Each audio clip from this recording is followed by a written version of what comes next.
Hello everyone. Do you know how many types of DBMS architectures are there?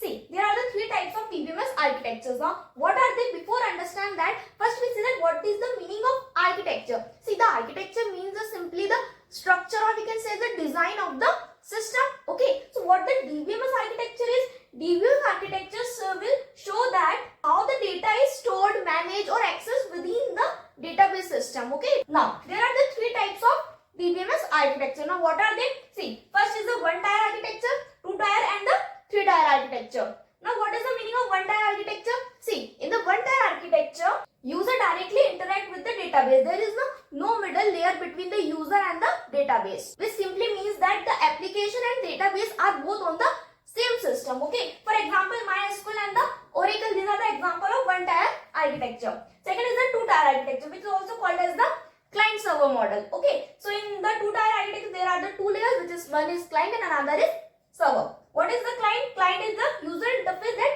sends the request, and another the server is the database system who receives the request and then processes and then send back the result. So, this is the two-tier architecture. Then third one is the three-tier architecture, which is also called as the three-schema architecture. Now, what it is? See, in the three-tier architecture, there are the three levels. Okay. So, the three levels separate the data, that how it is viewed, designed, and stored. These three levels will separate our data in the three parts. What are they? First is the, see, there are the three levels. What are they? External level, conceptual level, and the internal level.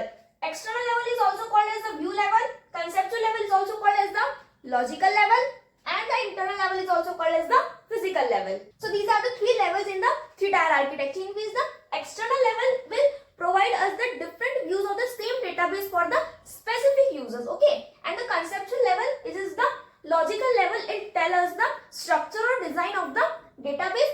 And third is the internal level, or we can say the physical level. It tells us that how our data is being stored. So, all these levels tell us the view, design, and the stored part. Okay. I hope you clear with the DBMS architecture and their types. Now, if you want the full explanation of DBMS architecture, so the detailed video link is in the description box. You can check it there. And for such types of exam-oriented concepts, please do not forget to subscribe the channel.